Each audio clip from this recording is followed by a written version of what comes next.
You found the perfect house. You made the offer, and the seller finally said yes. The clock starts. That yes triggers a sequence of legally binding countdowns found throughout the standard Arkansas real estate contract. These timers activate the moment both parties sign the paperwork. To accurately track these countdowns, you need to establish day zero. In real estate terms, this is your acceptance date, the exact day the final signature is inked.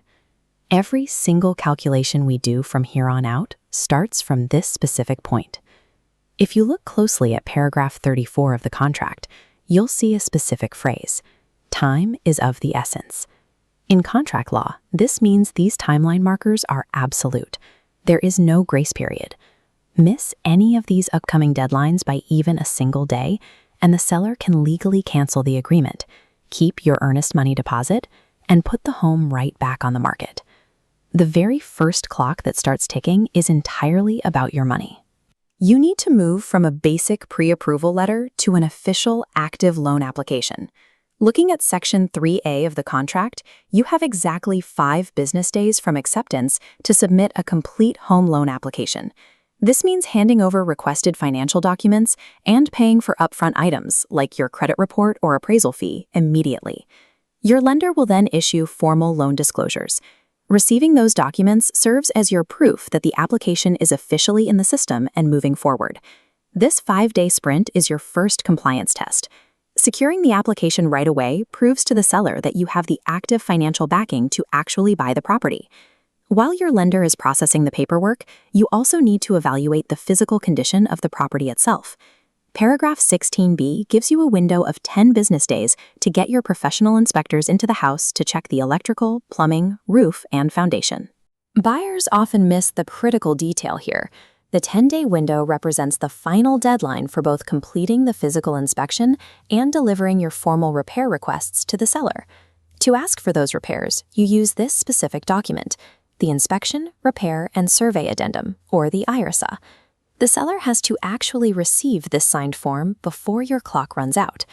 Reading the bold text in paragraph 16, the penalty is severe. If day 10 passes without that form in the seller's hands, you waive your right to ask for repairs, and you accept the house exactly as it is, faults and all. Scheduling an inspection on day 9 leaves you no time to write the report.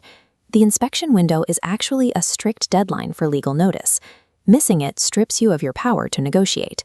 While you're inspecting the plumbing and the roof, a third requirement runs concurrently in the background, verifying that an insurance company will actually cover the house. As we see in paragraph 22, the contract gives you 10 business days to secure a homeowner's insurance quote or binder.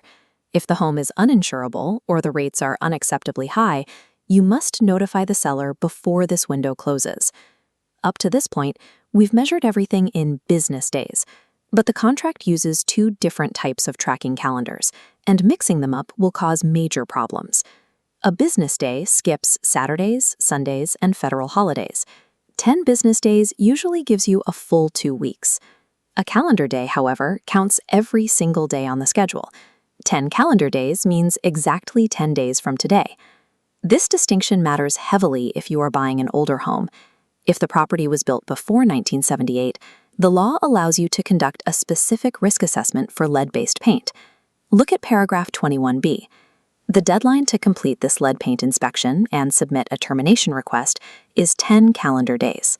Because it includes weekends, this clock runs out much faster than the general home inspection. If you calculate that deadline using business days, you'll submit your paperwork several days too late, accidentally waiving your right to back out of a home with lead hazards. Let's go back to the general home inspection. Once you submit your repair requests on time, the 10-day inspection clock stops, and the timeline immediately shifts. The seller now gets their own 5 business day window. They use this time to review your list and reply with what they are willing to fix, or what credits they might offer instead. Once you receive their reply, look at Section 4 of the IRSA document. You have a strict 5 business day window to make a final decision.